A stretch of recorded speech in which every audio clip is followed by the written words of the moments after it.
जय हिंद आप सभी को। स्वागत है आप सभी का आपके अपने YouTube चैनल स्टडी सेंटर पर। आज हम देखेंगे कि 1947 से लेकर 2023 यानी कि वर्तमान युग तक भारतीय राजनीति में क्या क्या बदलाव आए। उस दौर में हम सभी प्रधानमंत्री, उनसे संबंधित कुछ इंपॉर्टेंट बातें और जो इनके बीच में जो एक्स्ट्रा जो बातें हैं वो भी हम डिस्कस करेंगे। हमारी वीडियो के 2 पार्ट रहेंगे। आज हम कवर करेंगे 1947 से लेकर 1990 तक की राजनीति। उसके बाद 1990 से लेकर 2023 तक की राजनीति को हम नेक्स्ट पार्ट में कवर करेंगे। तो शुरू करते हैं। सबसे पहले 15 अगस्त 1947, ये वो ऐतिहासिक डेट है जिस दिन हमारे देश को आजादी मिली थी। आप सभी को पता है कि इस दिन हमारे देश को आजादी मिली थी। और आपको बता दें, आजादी के तुरंत बाद 1947 टू 48 कश्मीर घाटी पर किसने आक्रमण किया? कहने का तो आतंकवादी थे, लेकिन आक्रमण किया था पाकिस्तानियों ने। कश्मीर घाटी पर आक्रमण, कश्मीर घाटी पर आक्रमण। और इसी दौर में कश्मीर के जो राजा थे, राजा हरि सिंह ने भारत की राजनीति में एक अहम रोल अदा किया। किस प्रकार? राजा हरि सिंह ने एक विलय पत्र में साइन किए थे। सरदार वल्लभ भाई पटेल को फोन करके बोला था कि हम अपने आप को भारत में विलय कर रहे हैं, आप हमारी मदद करें। सरदार वल्लभ भाई पटेल ने भारतीय सेना को कश्मीर पर लगा दिया, लेकिन उसी बीच भारत के पहले प्रधानमंत्री कहां पहुंच गए? यूएनओ। और आज तक ये मामला यूएनओ में ऐसे कैसा लटका हुआ है। आप जानते हैं पीओके के बारे में। वो पीओके पाक ऑक्यूपाइड कश्मीर की घटना यहीं से संबंधित है। उसके बाद 26 जनवरी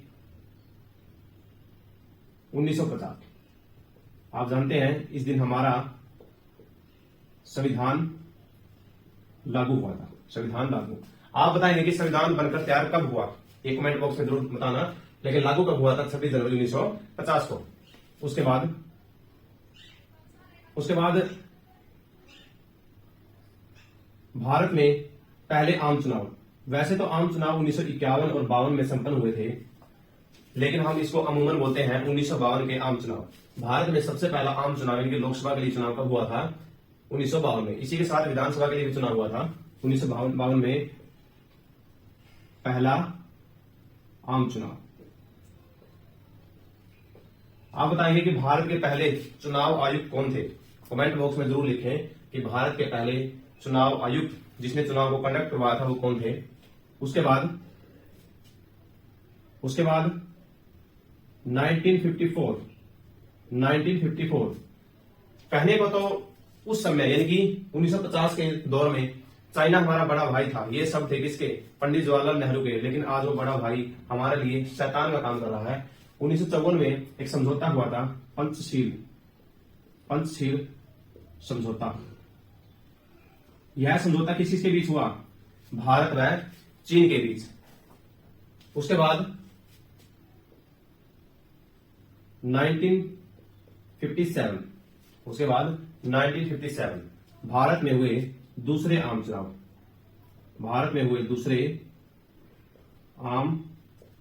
चुनाव। यहां पे पहले आम चुनाव हुए थे, प्रधानमंत्री कौन बने थे? पीएम थे जवाहरलाल नेहरू। प्रधानमंत्री कौन बने? जवाहरलाल नेहरू। दूसरे आम चुनाव में भी प्रधानमंत्री कौन बने? जवाहरलाल नेहरू। उसके बाद डेट आती है 1960 यानी कि 1960। 1960 में क्या हुआ था? सिंधु जल समझौता। क्या हुआ? सिंधु जल समझौता किसके बीच हुआ? भारत और पाकिस्तान के बीच। इसके तहत सिंधु व उसकी सहायक नदियों से संबंधित जो भी पानी था उसका 20% कौन यूज करेगा? भारत यूज करेगा। और 80% कौन यूज करेगा? 80% पाकिस्तान यूज करेगा। यह बातें कहां निर्धारित हुई? 1960 के सिंधु जल समझौता के तहत। उसके बाद 1962 में तीसरे आम चुनाव। जो मैं आम चुनाव लिख रहा हूं उसका मतलब है लोकसभा के चुनाव, जिससे प्रधानमंत्री बनते हैं। तीसरे आम चुनाव में 1962 में जो हुए उसमें प्रधानमंत्री कौन बने? पंडित जवाहरलाल नेहरू और 1962 में ही हमारा युद्ध हुआ था किसके साथ? हमारे बड़े भाई के साथ जो शैतान का काम करता है, चीन के साथ। भारत चीन युद्ध, भारत चीन युद्ध हुआ। कब हुआ? 1962 में। उसके बाद 1964 में किसकी मृत्यु हुई? पंडित जवाहरलाल नेहरू की। जवाहरलाल नेहरू की मृत्यु। पंडित जवाहरलाल नेहरू की मृत्यु के बाद अब प्रधानमंत्री पद को खाली नहीं छोड़ा गया। इनके पद को चुनाव से पहले भरने का काम किसने किया? गुलजारी लाल नंदा ने। यानी कि पंडित जवाहरलाल नेहरू की मृत्यु के बाद तत्काल प्रभाव से प्रधानमंत्री पद के लिए कौन चुने गए? उनका नाम था गुलजारी लाल नंदा। गुलजारी लाल नंदा भारत के पहले कार्यवाहक प्रधानमंत्री, पहले कार्यवाहक PM, first acting prime minister of India. Bharat के पहले कार्यवाहक प्रधानमंत्री गुलजारी लाल नंदा। गुलजारी लाल नंदा का भारत की राजनीति के साथ साथ हमारे हरियाणा की राजनीति में बहुत योगदान है। यह 2 बार कैथल से एमपी चुने गए और कुरुक्षेत्र विकास बोर्ड के संस्थापक भी कौन थे? गुलजारी लाल नंदा। कुरुक्षेत्र में एकमात्र व्यक्तिगत संग्रहालय किनके नाम पे है? गुलजारी लाल नंदा के नाम पर। कुरुक्षेत्र विकास बोर्ड की स्थापना कब हुई है? कमेंट बॉक्स में आप सभी बताएंगे। उसके बाद आगे देखते हैं, उसके बाद हम आगे देखते हैं। उम्मीद करता हूं आप इन सब बातों को समझ रहे होंगे। ये कुछ ऐसी बातें हैं जो शायद ही कहीं आपको एक साथ मिले। मैं ये नहीं बोलता कि ये बातें कहीं नहीं मिलेगी आपको, बहुत सी बुक में है, बहुत से चैनल पे है, लेकिन एक साथ इनको बताने का काम हमारे चैनल पे ही आपको मिलेगा। उसके बाद कहां पहुंच गए हम? 1964 में। कहां पहुंच गए? 1964 में। उसके बाद देखें, गुलजारी लाल नंदा कार्यवाहक प्रधानमंत्री के रूप में कितने दिनों तक काम किया? 13 दिनों तक। 13 दिनों तक इन्होंने कार्यवाहक प्रधानमंत्री के रूप में कार्य किया। पंडित जवाहरलाल नेहरू सबसे ज्यादा बार प्रधानमंत्री की शपथ लेने वाले व्यक्ति हैं। सबसे ज्यादा बार प्रधानमंत्री की शपथ लेने वाले व्यक्ति हैं। क्यों? क्योंकि यह पंडित जवाहरलाल नेहरू 1947 से 1964 तक रहे। आप काउंट कर सकते हैं कितने साल। यानी कि अगर क्वेश्चन ये पूछे कि लाल किले की प्राचीर से सबसे ज्यादा बार तिरंगे को फहराने का काम किसने किया? 1947 से 1964 के बीच में पंडित जवाहरलाल नेहरू ने सबसे ज्यादा बार प्रधानमंत्री पद के लिए शपथ देने वाले व्यक्ति कौन है? पंडित जवाहरलाल नेहरू। उसके बाद देखते हैं, गुलजारी लाल नंदा के बाद प्रधानमंत्री बनते हैं कौन? लाल बहादुर शास्त्री। कौन बनते हैं? लाल बहादुर शास्त्री। कब बनते हैं? 1964 से 1966 तक, 1966। 1964 से 1966 तक भारतीय राजनीति में प्रधानमंत्री के रूप में किसने कार्य किया? लाल बहादुर शास्त्री ने। इनसे संबंधित कुछ बातें हैं। इनके दौर में 1965 में किसके बीच युद्ध हुआ? भारत व पाक, हमारा नालायक छोटा भाई, भारत व पाक के बीच युद्ध। 1965 के भारत पाकिस्तान युद्ध में जय जवान जय किसान का नारा किसने दिया था? लाल बहादुर शास्त्री ने। जय जवान और जय किसान, जय जवान जय किसान का नारा किसने दिया? पंडित जवाहरलाल नेहरू ने। शादी के सबसे बड़े धनी व्यक्ति कौन थे? पंडित लाल बहादुर शास्त्री। 1966 में जब इस युद्ध के समझौते के लिए लाल बहादुर शास्त्री जी कहां गए थे? ताशकंद पहुंचे थे। ताशकंद उस समय सोवियत संघ का एक शहर था। ताशकंद में समझौता हुआ भारत और पाकिस्तान के बीच, और ताशकंद समझौते में अज्ञात मृत्यु, क्योंकि मृत्यु की हत्या हुई थी। अगर आप ध्यान से भारत की राजनीति को गौर से देखें तो आप पता लगा सकते हैं कि इनकी हत्या हुई थी या मृत्यु हुई थी। यानी कि ताशकंद से दौड़ते वक्त गए तो बिल्कुल ये तंदुरुस्त थे, लेकिन वहां से इनकी डेड बॉडी ही वापस आई थी। तो फिर 1966 में भारत में प्रधानमंत्री का पद खाली हुआ। तब फिर वापस कौन लौट के आए? गुलजारी लाल नंदा। दोबारा से कार्यवाहक प्रधानमंत्री के रूप में किसने काम किया? गुलजारी लाल नंदा ने। गुलजारी लाल नंदा ने दोबारा से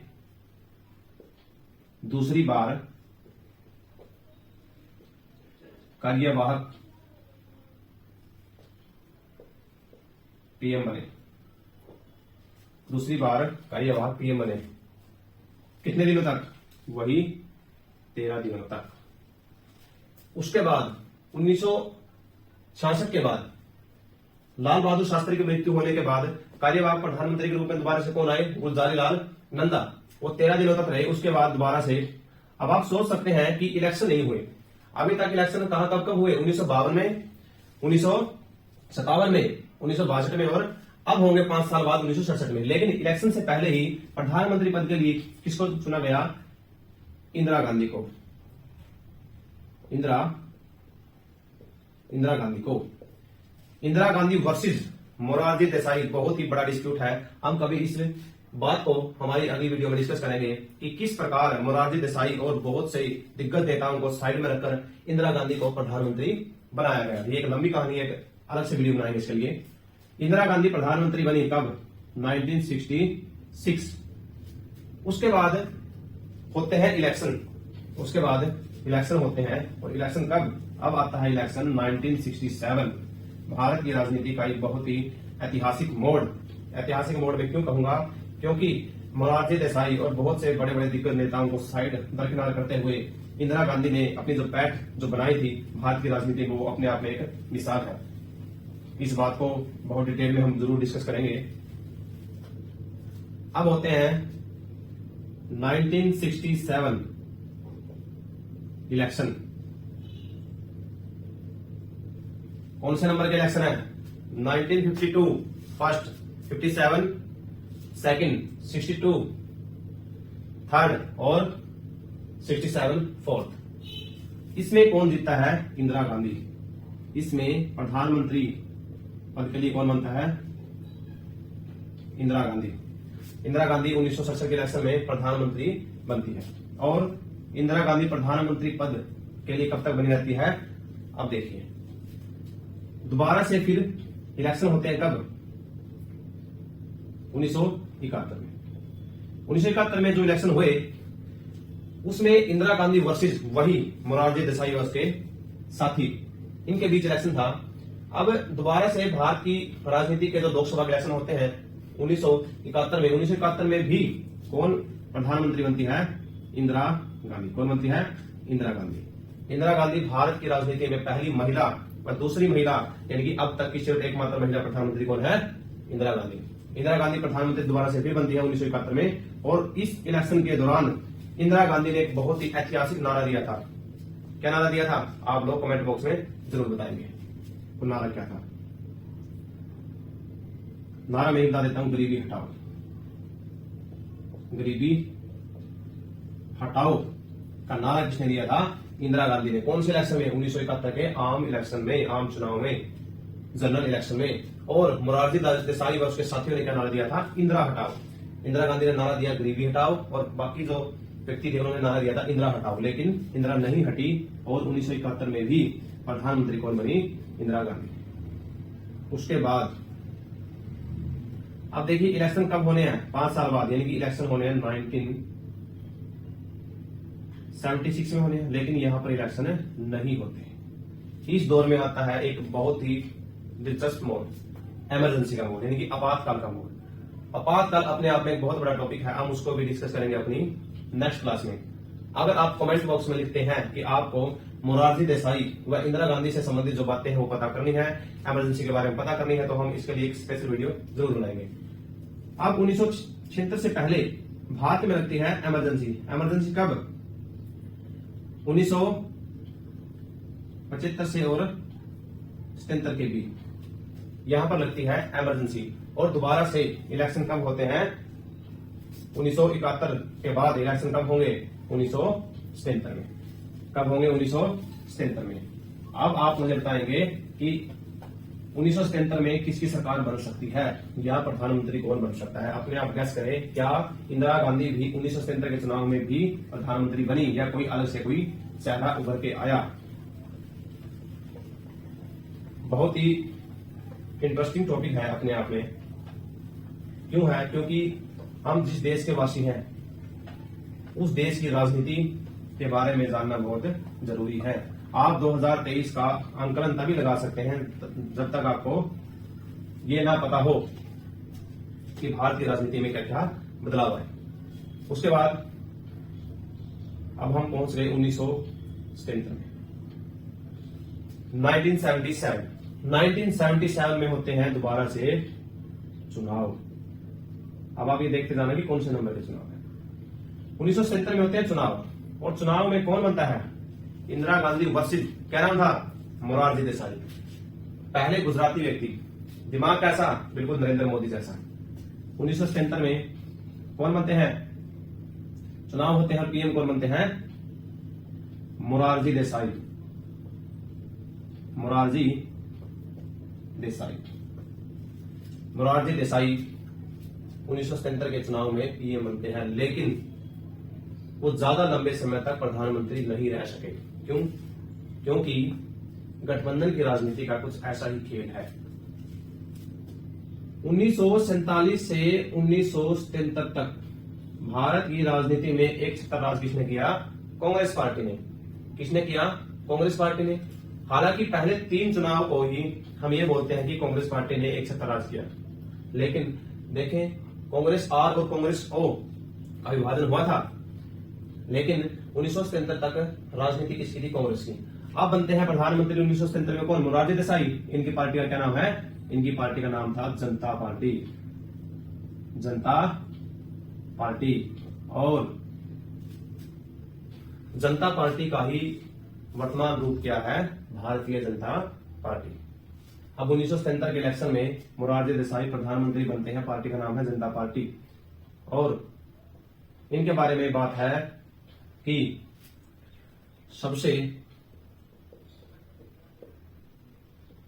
ज्यादा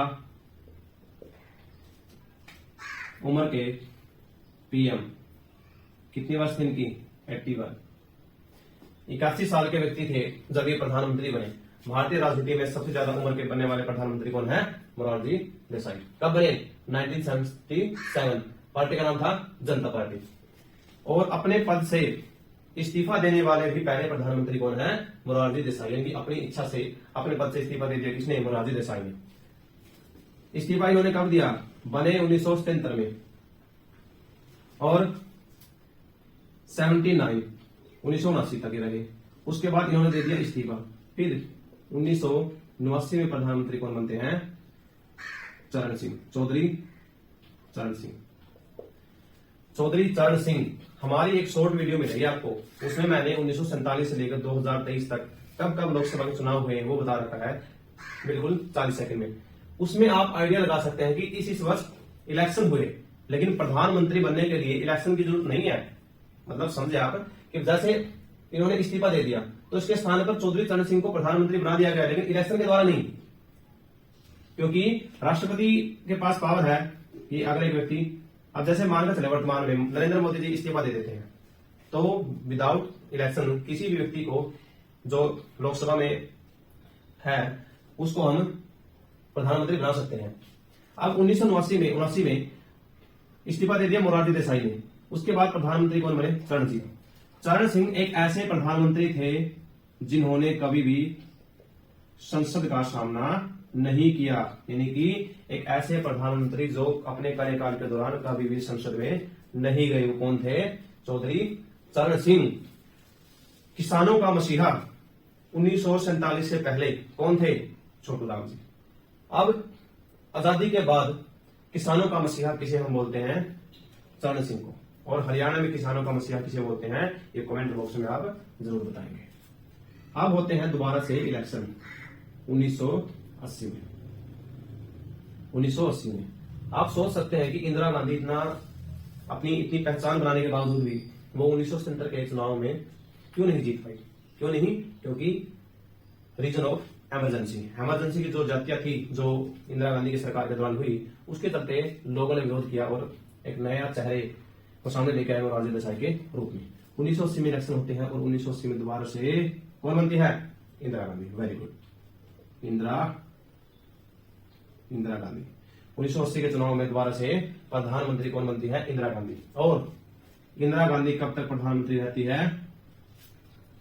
31 अक्टूबर 1984। 31 अक्टूबर 1984। इसमें क्या हुआ था? अब ये भी अपने आप में कहानी है। 31 अक्टूबर 1984 को इंदिरा गांधी की कर देते हैं हत्या। कौन? 2 सिख व्यक्ति। बेअंत सिंह व्हाइट उसका साथी था। हत्या क्यों की? क्योंकि इंदिरा गांधी ने चलाया था ऑपरेशन ब्लू स्टार। अब ये ऑपरेशन ब्लू स्टार क्या है? ये भी अपने आप में कहानी है। इस कहानी को भी हम अपनी एक वीडियो में जरूर डिस्कस करेंगे। 1980 में इंदिरा गांधी प्रधानमंत्री बनती है और कब तक रहती है? 31 अक्टूबर 1984। इस तारीख को इंदिरा गांधी की हत्या कर देते हैं और फिर दोबारा से इलेक्शन होते हैं। कब? 1984 में। और यहां पर भारत के सबसे युवा प्रधानमंत्री बनते हैं। कौन? राजीव गांधी। कौन बनते हैं? राजीव गांधी। भारत के सबसे युवा प्रधानमंत्री कौन बनते हैं? राजीव गांधी। उम्र कितनी थी? 40 साल। कितनी उम्र? 40 साल। और दोबारा से फिर इलेक्शन कब होते हैं? 1989 में। और 1989 में कौन प्रधानमंत्री बनते हैं? क्या उनके बाद की राजनीति है? वो हम डिस्कस करेंगे। कब? नेक्स्ट पार्ट में। कब करेंगे? नेक्स्ट पार्ट, यानी कि पार्ट नंबर 2 में हम डिस्कस करेंगे कि 1989 के बाद की राजनीति में क्या क्या बदलाव आए। और 1984 के बाद 1989 तक प्रधानमंत्री कौन रहते हैं? राजीव गांधी। राजीव गांधी प्रधानमंत्री है और भारत में कंप्यूटर के जनक, विदेशों से अच्छे संबंध, इन चीजों के लिए जाने जाते हैं। कौन? राजीव गांधी। ये जानकारी आपको कैसी लगी कमेंट बॉक्स में जरूर लिखें। नेक्स्ट पार्ट के लिए जरूर बताएं। जय हिंद, जय भारत। और बात सुने, इसके बाद की राजनीति इतनी दिलचस्प है कि आप कोई एक फिल्म लगी फिल्म। हमारा मकसद यह है कि आपको एक कहानी के जरिए सभी बातें बताई जाए, यानी कि आपको याद करने की जरूरत ना पड़े। हम यही आपको इसको याद करवा देंगे। नेक्स्ट पार्ट के लिए बने रहिए हमारे साथ। जय हिंद, जय भारत।